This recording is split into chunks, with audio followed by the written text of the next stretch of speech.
Hello. My name is Zephyra. I was the one who paid for everything, quietly. The house they lived in, the meals they smiled through, the emergencies they never planned for, I handled it all. But last Sunday, my younger sister leaned over the dinner table, spat into my food, and said, "Cheap and useless." Everyone laughed. So I looked up, wiped my mouth, and told them, "The mortgage autopay stops tomorrow." And suddenly, silence. They thought they had broken me years ago, when they erased my name from documents, from memories, even from the family photos. But what happens when the one who holds the receipt stops staying quiet? Want to hear how a woman raised to keep the peace finally lit the match? I remember the smell of roasted meat and overcooked green beans the moment I stepped through my mother's door. The house looked the same as always, neat, polished, and cold. The air inside the dining room had a certain weight, a heaviness that came from years of people pretending they liked each other. I had been through these Sunday dinners for most of my adult life, and even though I told myself every time that this one would be different, it never was. My sister, Leora, was already seated at the table, her makeup perfect, her hair pinned back like she was about to shoot a magazine cover instead of sharing meatloaf with her family. My mother, Maribel, floated between the stove and the table with that polite tension she called grace. She didn't look at me when I walked in. She only said, "You're late again, Zephyra," like it was her version of a greeting. "I came straight from work," I replied, placing my purse on the chair beside me. I didn't add that I'd worked a 10-hour day to make sure her mortgage payment cleared this week. That part never mattered to them. Leora poured herself a glass of white wine and grinned. "Oh, still working those long hours? You must really love spreadsheets. That's so admirable." The way she said it was sugar-coated poison. My mother smiled, the kind that said she agreed but didn't want to say it out loud. I sat down quietly, unfolding the napkin onto my lap. I'd learned long ago that silence was safer. The conversation went on without me. They talked about Leora's new home decor channel and the brand that had offered her a sponsorship. My mother asked questions, her tone filled with maternal pride. I kept chewing my food, nodding politely, trying to fade into the wallpaper. Then, out of nowhere, it happened. Leora leaned over the table, eyes fixed on me like she was about to share a secret. Instead, she spat into my plate, right into my mashed potatoes. The sound was sharp, wet, final. "Dad always said you were cheap and useless," she said, loud enough for everyone to hear. For a moment, the world stopped. The only sound was the faint hum of the refrigerator. Then laughter, first from Leora, then from my brother-in-law, Tobin. Even my mother smiled, pretending it was all a joke. "Leora," I heard myself say, though my voice didn't sound like mine. "What the hell?" "Oh, come on," she interrupted, smirking. "Don't act so sensitive. It's just a joke. You always take things too seriously." I looked at her, then at my mother, waiting for someone, anyone, to defend me. No one did. My mother just said, "Let's not ruin dinner." Something broke inside me right then, not loud, but final. My hands were trembling under the table. I could feel the burn of humiliation crawl up my neck, but I refused to let them see me flinch. I stood up slowly. The chair scraped against the floor, and that small sound finally silenced the laughter. I picked up my napkin, folded it neatly, and placed it beside the plate that still had her spit on it. They all looked at me, expecting tears, maybe shouting. But I had none left.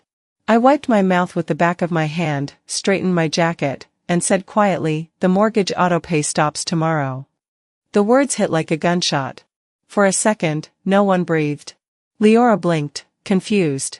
My mother's fork froze halfway to her mouth. "What did you say?" Maribel whispered. "You heard me," I said, meeting her eyes. "Starting tomorrow, I'm done paying for this house. And everything else." My mother's lips parted, but no sound came out. Tobin put down his glass, his confidence evaporating. Leora let out a nervous laugh. "You're joking." "I'm not," I replied.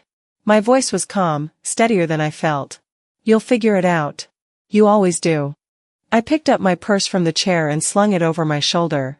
As I walked past them, I could feel their eyes burning into my back, but none of them stopped me. No one said sorry. Not even a whisper. The hallway felt colder than usual as I stepped out. Behind me, the door clicked shut, not a slam, not a bang, just a quiet end to something that should have ended long ago. I stood on the porch, the night air wrapping around me like freedom I hadn't tasted in years. For a long time, I didn't move. The sky above Austin was cloudy, hiding every star. The silence felt heavy but honest, something I could finally live with. I took a deep breath and walked toward my car, my heels clicking on the pavement like punctuation marks at the end of a chapter one never wanted to write.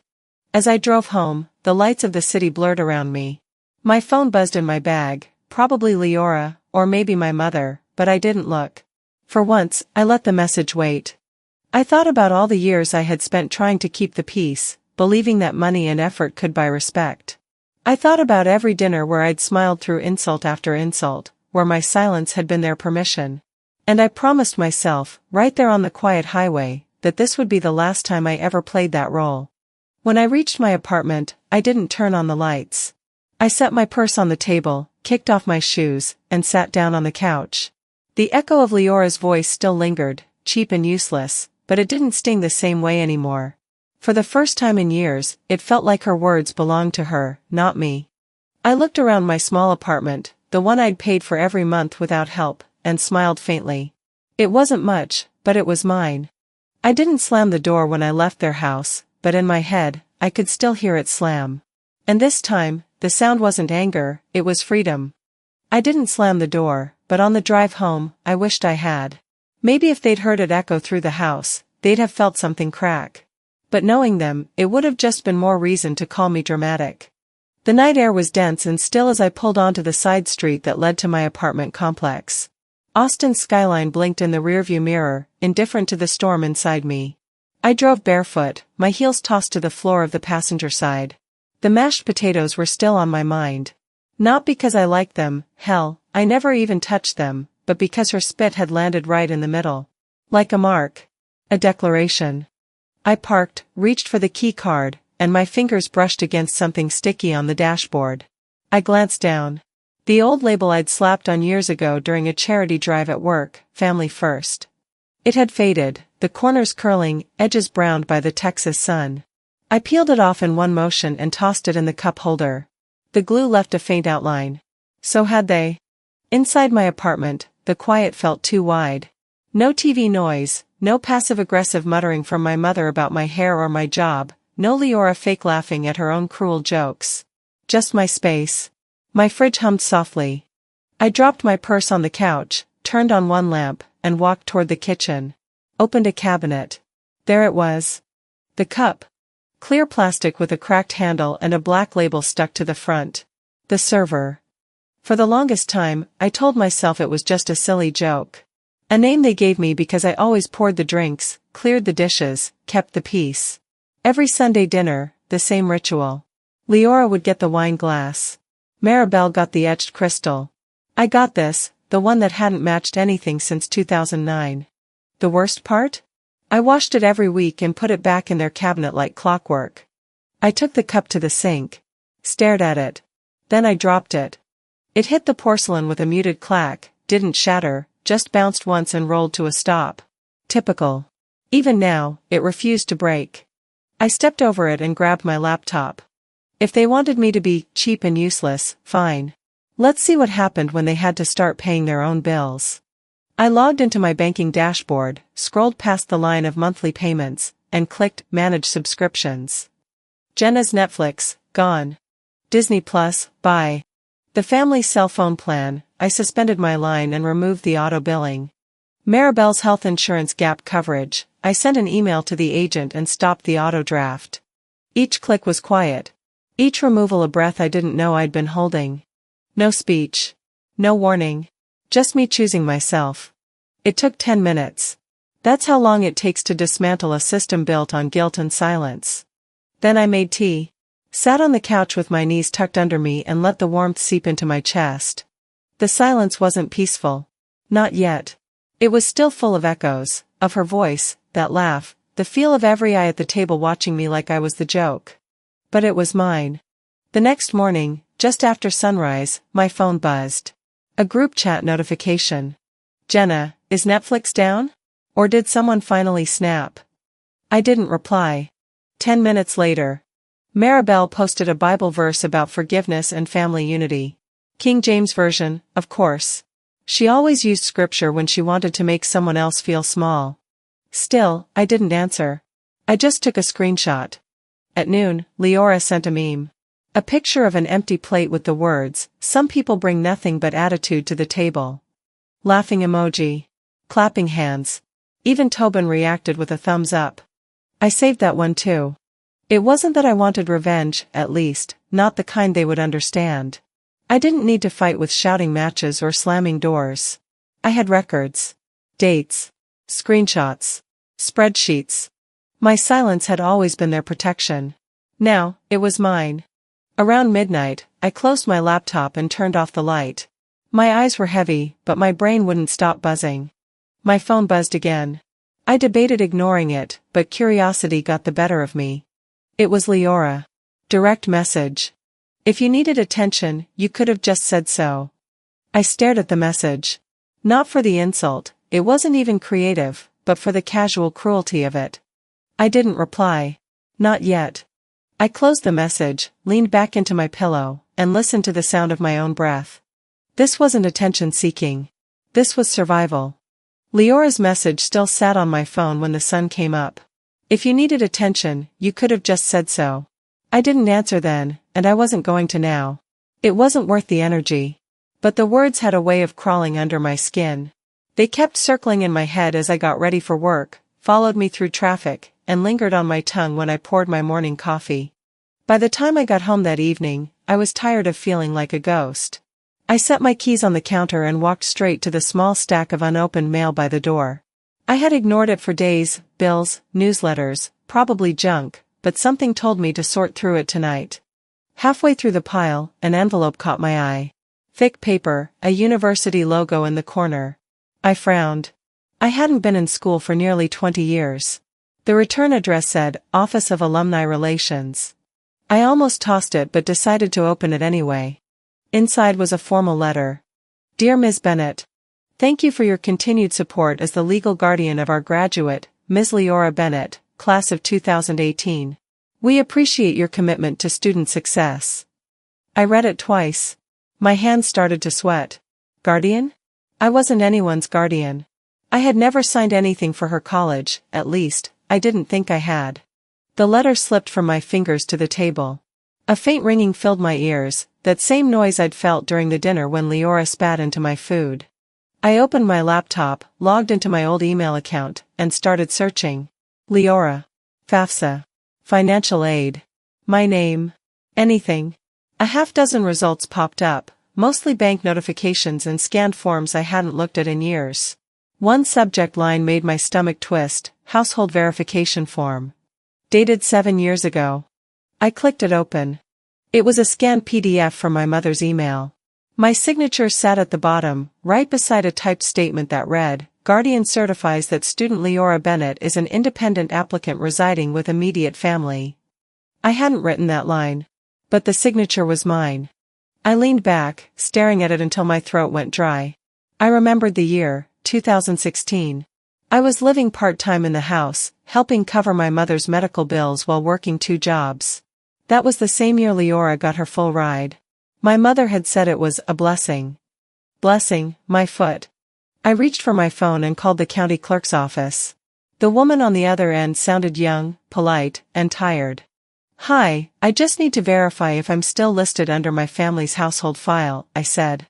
What's your name, ma'am? Zephyra Bennett. A pause, then the clicking of keys. I'm not seeing you listed under that address. You were removed about 7 years ago. Reason, single adult relocated. Removed? My voice caught. By whom? I can't say, ma'am. Usually it's done by the primary resident or a legal guardian.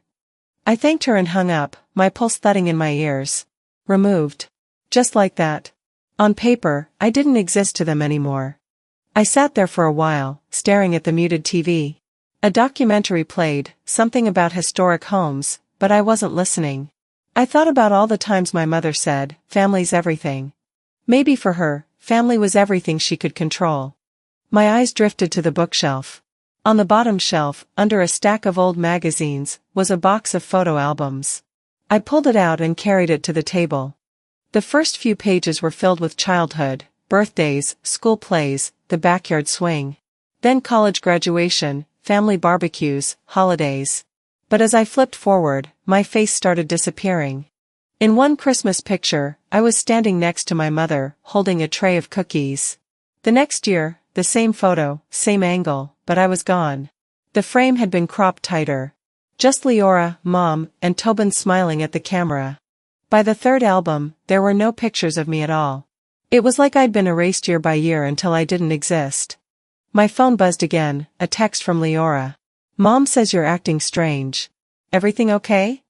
I laughed. Out loud, to no one. Everything was fine. Perfect, even. I put the album aside and went to my bedroom closet. On the top shelf sat a plastic storage bin I hadn't touched in years. Inside were tax documents, mortgage statements, and a small flash drive taped to an envelope. I peeled it free, sat down on the edge of my bed, and held it in my hand. This is it, I whispered to myself. This is where it started. I plugged the drive into my laptop. It blinked red, then opened. Folders popped up, mortgage, refinance, title deed. I clicked the oldest one. A scanned contract appeared with my name in bold print at the top. My heart pounded. But that wasn't the most important file. At the bottom of the list sat another folder labeled, signed. I double-clicked it, and a single video appeared, img_0412.mov. The thumbnail showed a kitchen table. My mother's hands resting on a stack of papers. I didn't open it. Not yet. I needed to know what I was walking into first. I closed the laptop and turned off the lamp. My reflection stared back at me from the dark window. For years I had believed that silence kept the peace, that if I stayed quiet long enough, they'd see my worth. But maybe silence was the tool they used to erase me. I sat there until the sky outside turned gray. When I finally stood, I knew what I had to do next. Tomorrow, I'd watch that video. And I'd find out exactly who they thought they were fooling. Let's see who really signed what, I said softly, sliding the flash drive back into its case. By the next evening, the thought of that flash drive hadn't left my mind. I'd left it sitting on the corner of my desk, untouched, glowing faintly in the dark as if it knew what I was avoiding. After work, I made a sandwich I didn't finish, turned on a lamp, and sat down in front of the laptop. The house was quiet except for the hum of the fridge. I plugged it in. A small light blinked, red against silver. Folders appeared, taxes, mortgage, house title. My stomach tightened. I clicked the oldest one. The first document was a scanned copy of a deed with my name in black ink, Zephra Bennett, owner. My breath caught. At the bottom, a second document attached, labeled Transfer of Title. That one had my signature too, dated 19 years ago, 1 week after my first college finals. I stared at it so long that my eyes blurred. I could almost smell the kitchen from that spring, the lemon disinfectant, the faint scent of coffee and paper. I remembered the day in fragments, my mother at the table with a stack of papers, Leora beside her with a phone, recording everything like it was some harmless family joke. It's just a formality, Mom had said. We need to refinance, sweetheart. You know the bank trusts your credit more than mine. 19-year-old me had nodded, tired, still half-dazed from exams. I had no reason to doubt her. She smiled that soft, measured smile she used when she wanted something. Leora laughed quietly behind the phone. Don't make it such a big deal, Z. Mom just needs your signature. You're the practical one, remember? I remembered the pen dragging across the paper. The flash from Leora's camera. The relief in my mother's eyes when I handed it back. That was the day I signed myself out of my own future. I closed my eyes, gripping the edge of the desk. For a moment, the air felt too thin. Then something sharp inside me steadied. If they thought they'd buried this, they hadn't buried it deep enough. I opened a new folder and started saving copies of every file on the drive. Then I switched over to my cloud storage.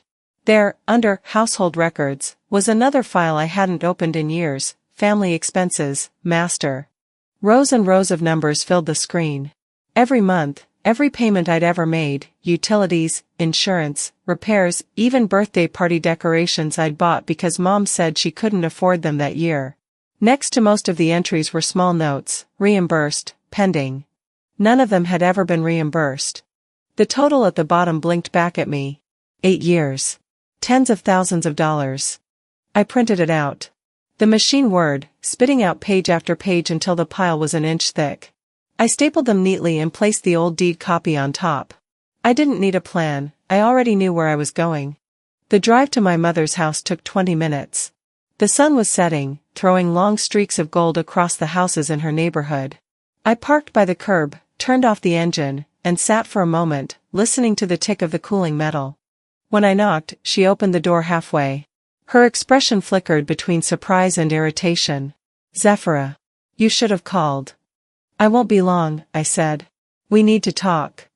She hesitated but stepped aside. The living room smelled like cinnamon candles and lemon polish, her idea of comfort.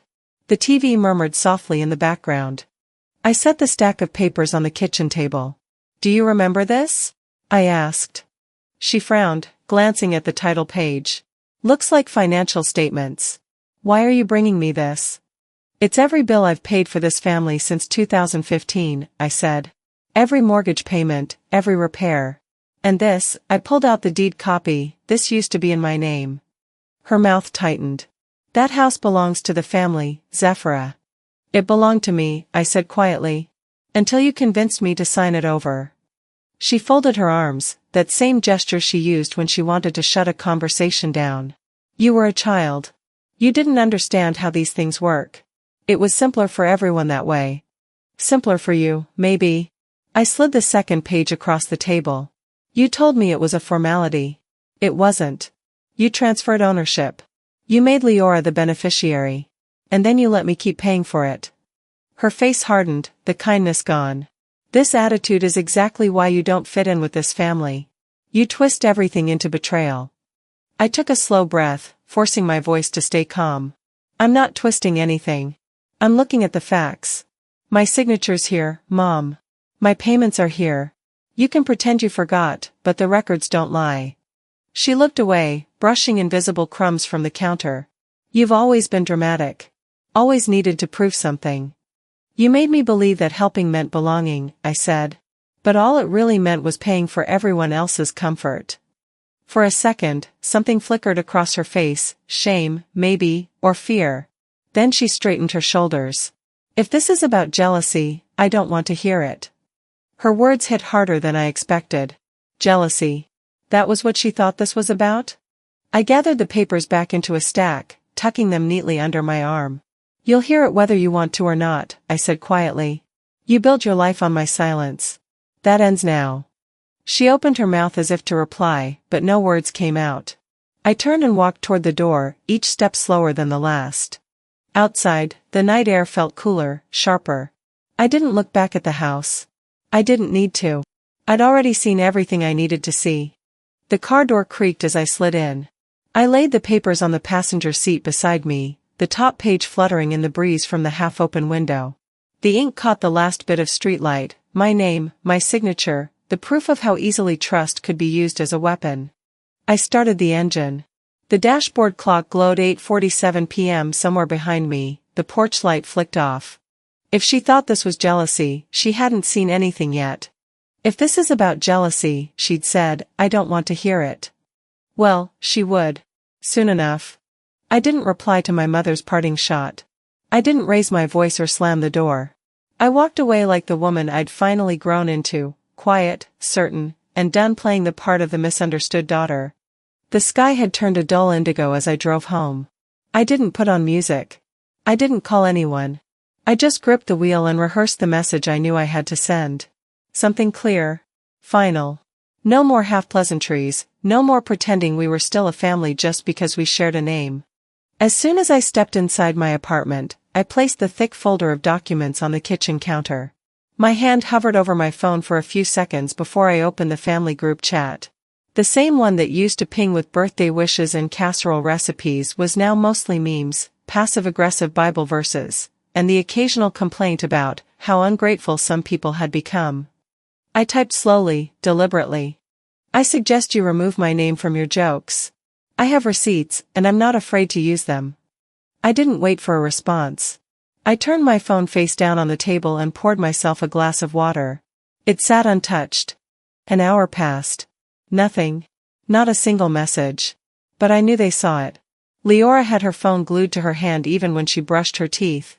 Tobin wasn't the type to ignore digital drama. And Maribel, well, Maribel only went quiet when she was loading ammo. Around 10:30 p.m., my phone buzzed. I didn't check it right away. Instead, I finished folding laundry, brushed my teeth, and got into bed. When I finally turned the screen over, a notification waited for me. It was from my friend Camille, who taught at the same community college I used to. Hey, just thought you should see this. Attached was a screenshot from TikTok. Leora's profile.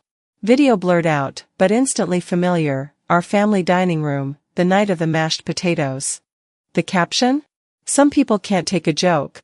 Followed by a shrug emoji. The comments were even worse. She's giving major Karen energy. Unpaid bills equals bad vibes. Girl, your sister needs therapy and a budget.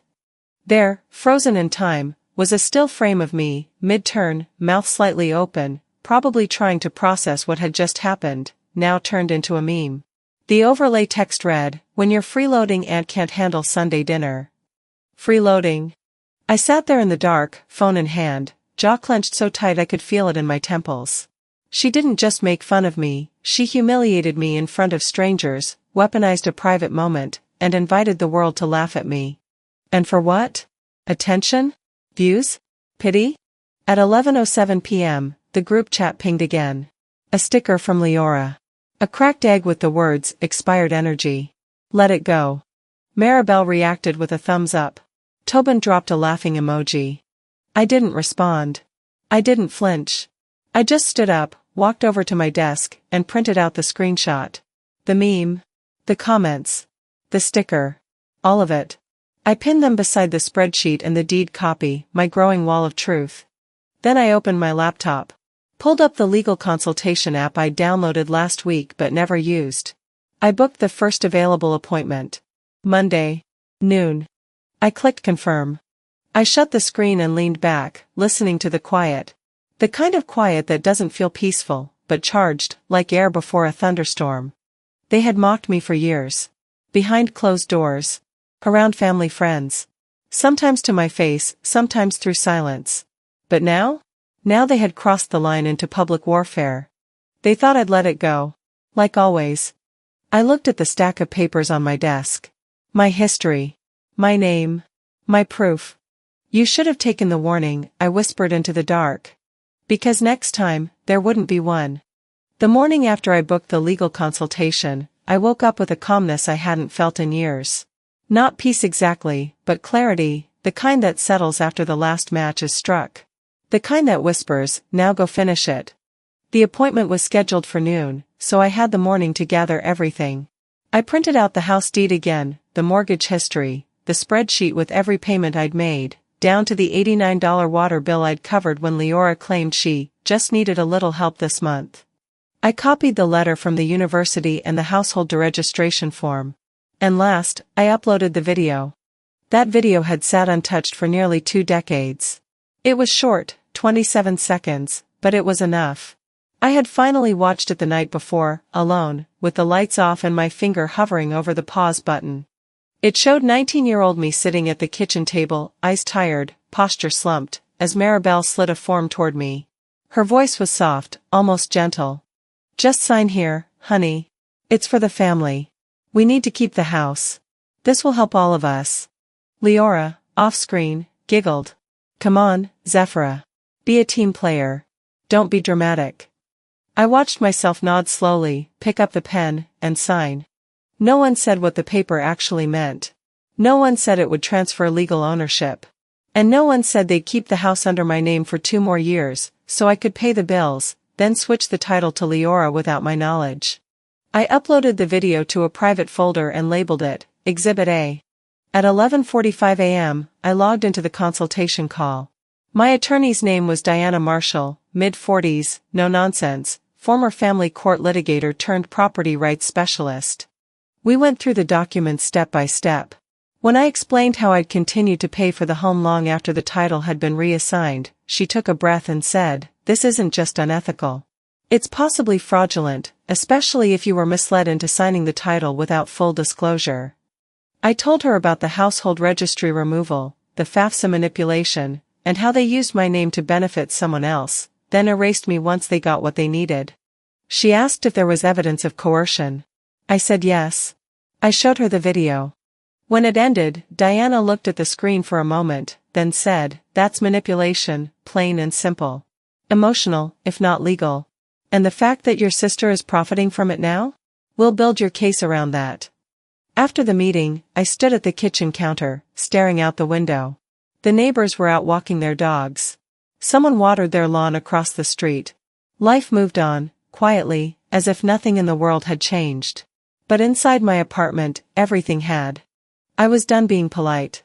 That night, while cooking pasta, my phone buzzed again. Another notification. I ignored it, finished draining the noodles, and sat down to eat. When I finally checked, my heart sank. The message was from Claire, one of my old students from the finance workshop I used to teach at the community center. She had attached a screenshot from Instagram.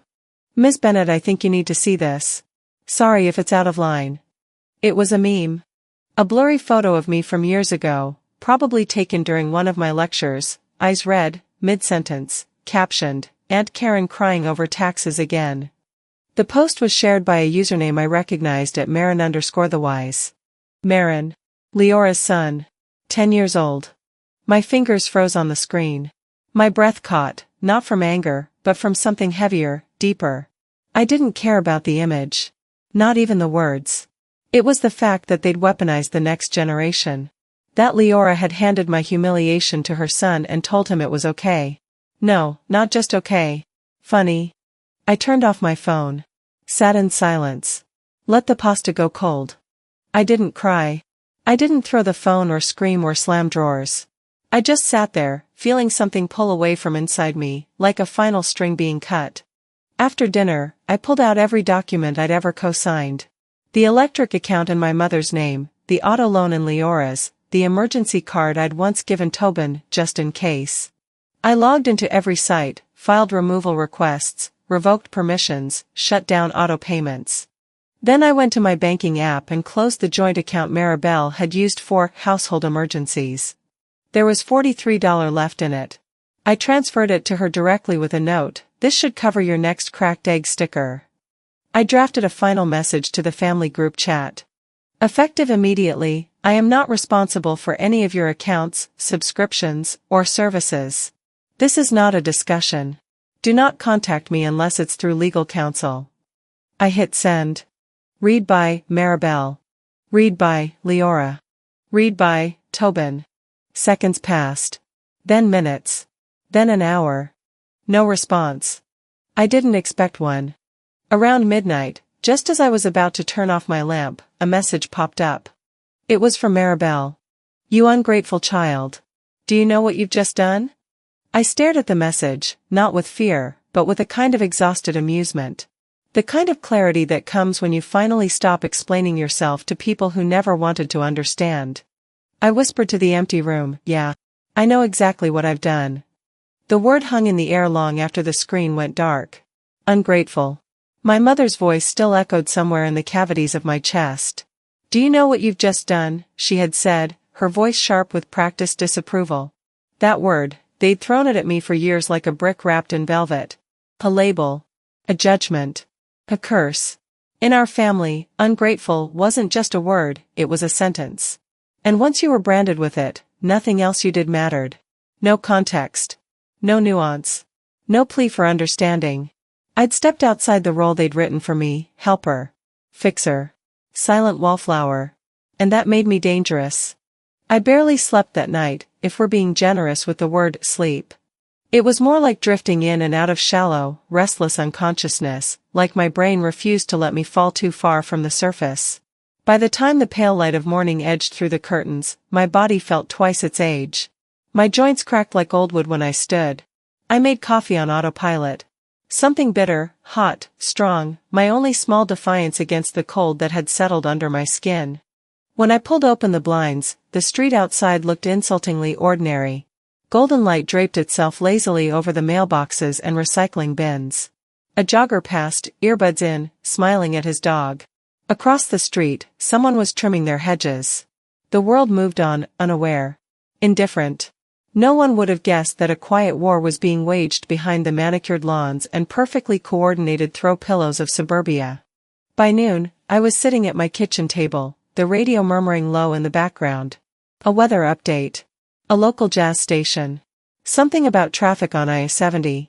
All white noise.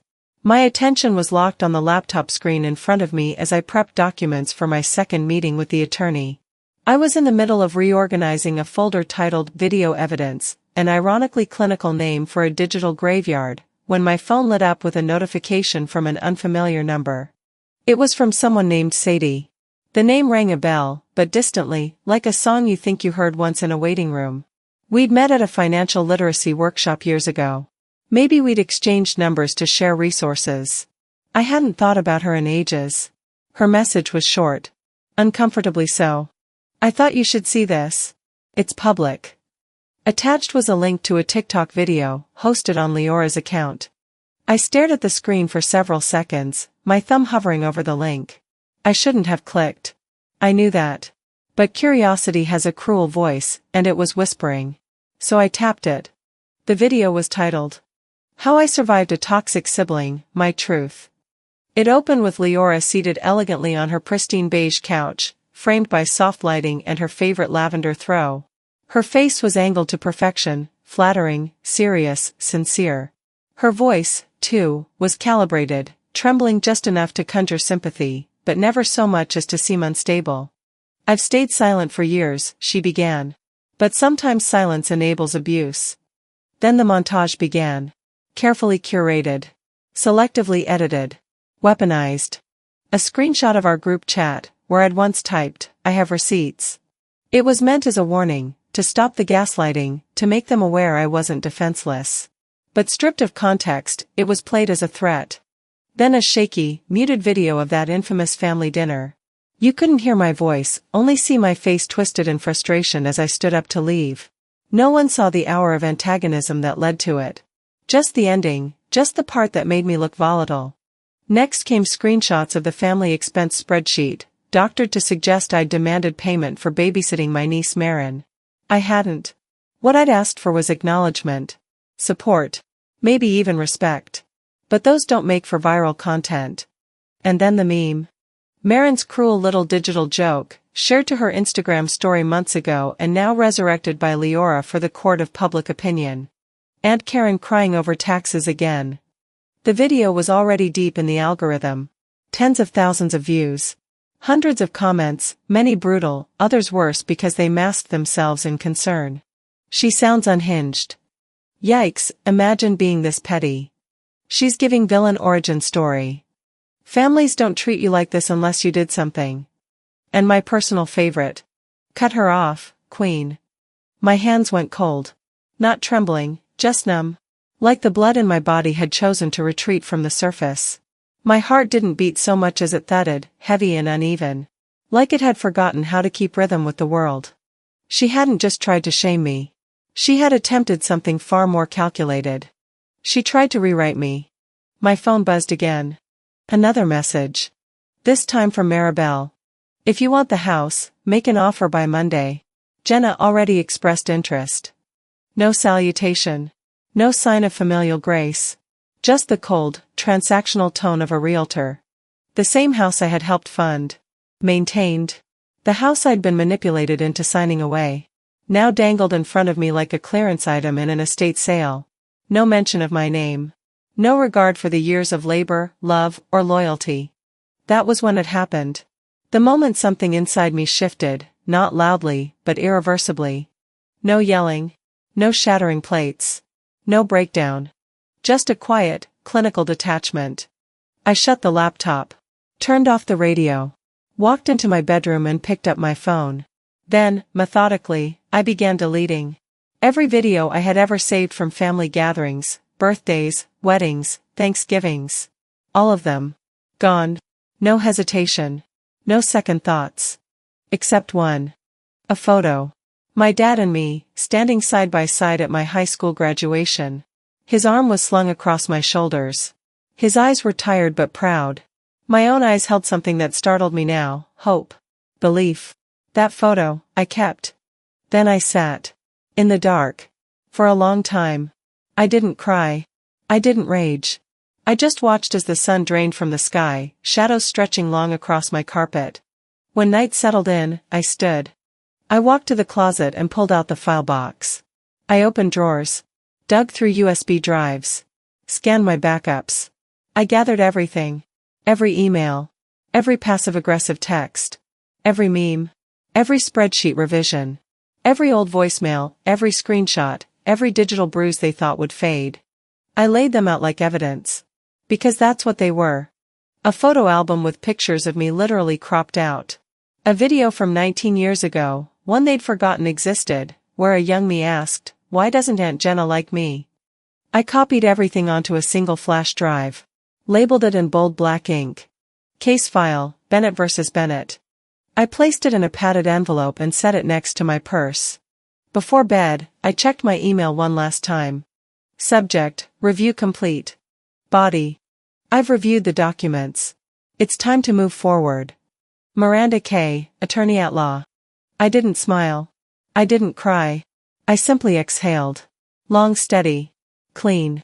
They wanted a war? Then they should have never taught me how to fight. The mediation office was tucked inside a beige business park on the edge of town, the kind of place you wouldn't look at twice unless you were coming in to end a marriage, settle a lawsuit, or, in my case, draw the final line between blood and betrayal. I arrived early. Too early. I parked in the corner of the lot and sat in my car, staring at the envelope on the passenger seat. Inside were the receipts, literal and emotional. Documents. Screenshots. Letters. Video stills. All of it printed, highlighted, labeled. All of it proof. At 10:59, I walked through the glass doors. The front desk receptionist smiled too politely, handed me a clipboard I didn't need, and gestured toward the waiting area. I didn't sit. I stood with my back straight, breathing slowly, like I used to before a big presentation. This wasn't business. This was war, but the kind you fight with paper. A few minutes later, they called me in. The room was sterile, almost cozy, in that calculated way, tan walls, round table, box of tissues placed dead center. Maribel sat on the left. Leora on the right. Their attorney, a woman named Leslie, sat next to them, her expression unreadable. Neither of them looked at me. I placed my folder on the table and took the last chair. The mediator, a middle-aged man in a blue blazer and glasses, cleared his throat. "We're here to address the property dispute and concerns brought forth by Ms. Zephra Bennett," he began. I didn't wait for him to finish. "I'd like to present my exhibit file," I said, sliding the folder across the table toward Leslie. "This includes financial records, video evidence, notarized documents, and personal correspondence." Leslie took the folder. Leora's eyes flicked toward it but quickly looked away. Maribel didn't move. "I'd like to walk through it in sections," I continued. My voice didn't shake. First, I laid out the financial spreadsheet, 8 years of bills I'd paid. I'd marked each item with bank transfer confirmations and attached screenshots from my online accounts. Next came the video, the 27-second clip showing my 19-year-old self being persuaded to sign away ownership of the house. It played without sound, but the transcript was clear. Maribel's words, "Just sign, honey. It's for the family." Leora's voice, "Be a team player." I didn't look at them as it played. I looked at the mediator. At Leslie. At the room that finally had no rug big enough to sweep the truth under. Then came the university letter, thanking me for acting as Leora's guardian during her undergrad years. I handed over the original and my affidavit stating I had no knowledge or consent of such a filing. And finally, the county record showing my removal from the household registry, used to qualify Leora for additional financial aid. That detail, the quietest betrayal, seemed to land the hardest. Maribel's mouth was a thin line. Leora's face had paled beneath her makeup. Leslie flipped through each page slowly, saying nothing. I reached into my bag one last time and pulled out something I hadn't shared with anyone yet, not even Diana, my lawyer. It was a folded letter in my father's handwriting. I unfolded it slowly. The paper was old, creased, but the ink still strong. "I found this in one of Dad's shirts when I was packing his things," I said quietly. "He never gave it to me, but I think he meant to." I read aloud, "You've carried this family more than they know. Don't let them make you smaller. You shine." I looked up. Maribel was frozen. Leora blinked fast, trying to appear unaffected. Then I unfolded the last piece. A sticky note. Crumpled, faded. It had been wedged in the pocket of one of Dad's old flannel shirts, the kind he wore while fixing things around the house. The note said, "You are the only light in this house." The room stayed silent for a full minute. "I'm not here to fight for their apology," I said. "I'm here to reclaim what's mine, and to end this story the way it should have ended a long time ago." I reached into the envelope one last time and pulled out the legal notice, formal intent to reclaim property based on a coerced signature under duress. I placed it in front of the mediator. "This isn't revenge. It's release." Leora finally spoke. "This is so dramatic, Zephyra. You act like we stabbed you in the back." I turned to her. "You didn't stab me, Leora. You handed me the knife and told me to carve myself out of the family." Her mouth opened. Nothing came out. I stood. "We're done here." Without another word, I walked out. The door clicked softly behind me. Outside, the air smelled of rain and freshly cut grass. I exhaled for what felt like the first time in years. Back in my car, I sat for a moment before checking my phone. A single message waited. From Marin. I saw the video. "I'm sorry, Aunt Zephyra." I stared at the screen, my throat tightening. Some bridges burn. Others collapse slowly. But maybe, just maybe, there's one still standing. Marin's message stopped me in my tracks. I had been reaching for my coat, ready to step out for a walk to clear my head, but his words froze me mid-motion. I saw the video. "I'm sorry, Aunt Zephyra." I stared at the screen longer than I meant to. Not because I didn't believe him, but because, out of everyone, I never expected him to be the one to say it. No excuses. No deflection. No emoji-laced sarcasm. Just sorry. I didn't reply right away. I couldn't. My throat tightened, the kind of squeeze that comes with unexpected kindness. Instead, I slipped my phone into my pocket, grabbed the padded envelope off the counter, still holding the flash drive for legal backup, and finally stepped outside. It had been 2 weeks since the mediation. The air had shifted, not just in temperature but in tone. Fall was creeping in, slower in Texas than elsewhere, but just enough to catch in the wind. People were putting up Halloween decorations. Pumpkins on porches. Skeletons leaned against patio chairs. A season pretending to be playful while everything around me had been carved hollow. Leora went silent after the hearing. Her social media dried up. No more TikToks about healing or posts about family boundaries. Just a blank feed and an eerie stillness I knew wasn't peace, it was strategy. She was probably waiting for me to lose steam, to fold like I always had before. But not this time. Maribel didn't stay quiet, though. Of course she didn't. She never could. She sent me exactly one message after the mediation, the morning after my claim to the house was legally upheld. "You've done enough damage. I hope it was worth it." No apology. Not even a sentence that acknowledged what she'd done, or let happen. I stared at it for a full minute before hitting the block. Not with rage. Not with drama. Just with the finality of someone who had finally stopped waiting to be loved right. The court gave Leora and Maribel 30 days to either refinance or vacate the house. I didn't ask what they chose. I didn't need to know. I'd already moved on. What mattered was that my name was back on paper. Where it had always belonged. A few days after that, an envelope arrived in the mail. Handwritten. No return address. Inside was a folded sheet of paper and a crayon drawing. A park bench. A woman with curly hair. A boy beside her holding a book. A big yellow sun in the corner with lines stretching across the whole page. Underneath it. "Thanks for not giving up on me. I know I was mean. I'm learning." It wasn't signed, but I knew who it was from. I sat at my kitchen table and cried. Not the broken kind. The full kind. The kind that cleans you out a little, makes room for something new. Marin didn't owe me that. And yet he gave it anyway. That afternoon, I put on my sneakers and walked to the park 2 blocks down. I didn't bring my phone.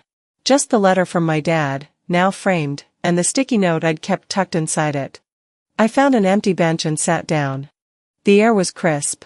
Leaves shuffled across the sidewalk, kicked up by passing joggers and kids on bikes. I unfolded the letter and read it again. "You've carried this family more than they know. Don't let them make you smaller. You shine. He wrote that in a time when I thought he barely noticed me. And yet, somehow, he knew. Out loud, to no one but the wind, I said, they didn't change, Dad. But I did. I rested the paper on my lap. I'm done waiting for their love to be enough. Mine will have to do. It was strange, how quiet it felt inside me after that. No echo of guilt. No ache for recognition. Just space. On the walk back, I stopped by a bakery I liked but hadn't visited in months. I bought a croissant and a coffee. Sat outside and watched strangers pass. No one knew who I was. No one cared. And that felt oddly comforting. For once, I wasn't performing. I was just existing. When I got home, I took the framed letter and hung it in the hallway across from the bathroom. A place I'd pass a dozen times a day. A reminder, not of who failed me, but of who didn't. I brewed a cup of tea, the good kind I saved for guests I rarely had. I answered an email from a nonprofit offering me a spot to lead a financial wellness seminar for women starting over after divorce or family estrangement. I accepted without hesitation. Then I pulled out a notebook and started jotting down ideas. Not for revenge. Not for court. For something new. Something mine. When the last sip of tea cooled at the bottom of the mug, I smiled. Not for anyone watching. Just for me. Some families are forged in love. Others, in fire. I walked through mine and came out lit. Sometimes, the people who claim to love us the most are the ones who do the most damage, quietly, consistently, and without remorse. But silence isn't peace. And boundaries aren't betrayal, they're survival. Have you ever had to walk away from your own family just to save yourself? Tell me your story in the comments. If this resonated with you, don't forget to like, subscribe,